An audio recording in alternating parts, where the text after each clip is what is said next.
Bonjour et bienvenue dans ce nouveau Zoom sur. Aujourd'hui on se retrouve sur CoffData pour parler ensemble de la sauvegarde sur Microsoft 365. Donc pour cela, rien de plus simple. Vous allez dans votre dashboard CoffData, vous faites Add Device, Microsoft 365, vous entrez le nom de votre domaine, hop, vous acceptez les conditions, vous faites Next, vous vous connectez en tant qu'administrateur du site ou avec des droits tels quels, hop, vous faites Accepter. Après cela va vous demander de sélectionner les utilisateurs à protéger pour la partie OneDrive Exchange, les sites pour la partie SharePoint et Teams si vous voulez sauvegarder du Teams. Suite à ça, ça va vous créer un petit tenant ici que vous pouvez retrouver sous cette forme. Quand je vais dessus, je vais avoir un overview sur ce qui est sauvegardé. Dans notre cas, on ne sauvegarde pas de Teams, mais si vous sauvegardez Exchange, etc. Dans la partie history, vous retrouvez tout ce qui est toutes les historiques de sauvegarde, savoir si sont bien passés ou pas.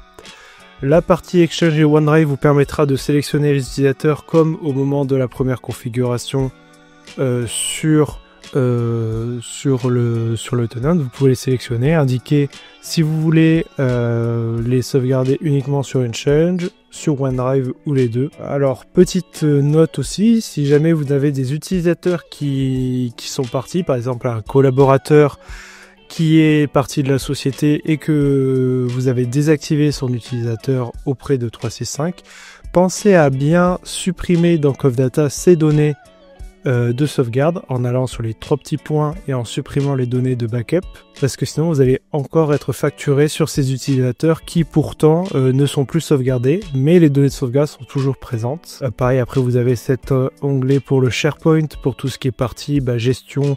Si a posteriori vous voulez sauvegarder d'autres sites, de pouvoir les sélectionner depuis ici.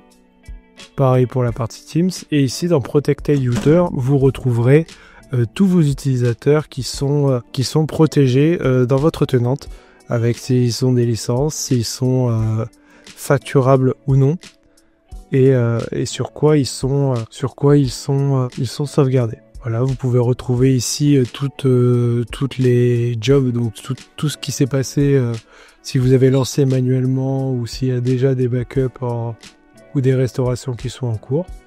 Si jamais vous avez besoin de lancer une backup manuellement, vous pouvez très bien aller dans le petit onglet ici, passer sur Backup All Now ou alors uniquement une certaine, sachant que par défaut, et c'est pas changeable, parce que en fait c'est de la communication entre Enable et Microsoft, ça va sauvegarder plusieurs fois par jour, et il y a une rétention de 7 ans là-dessus. Et après, si jamais vous voulez restaurer par exemple du SharePoint, vous allez ici dans Restore, vous connectez en tant qu'administrateur, vous faites Next, vous sélectionnez le site en question, donc par exemple ici WhatsApp document, vous sélectionnez un jour et ça là va se présenter de la même manière que si vous restauriez des fichiers sur une machine.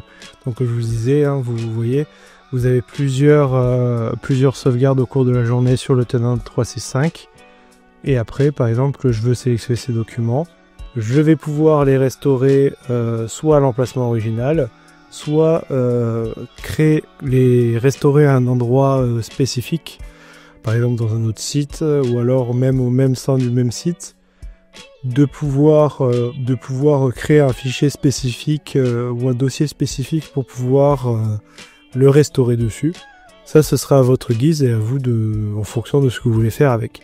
Et après, une fois fait ça vous mettra une review et une confirmation comme quoi ça a bien eu lieu. Et vous pourrez directement retrouver vos différents fichiers restaurés. Voilà, c'était tout pour aujourd'hui. Merci d'avoir suivi cette vidéo et n'hésitez pas à vous abonner et à liker cette vidéo si elle vous a plu. Et pour n'en louper aucune, abonnez-vous à notre chaîne YouTube. Au revoir.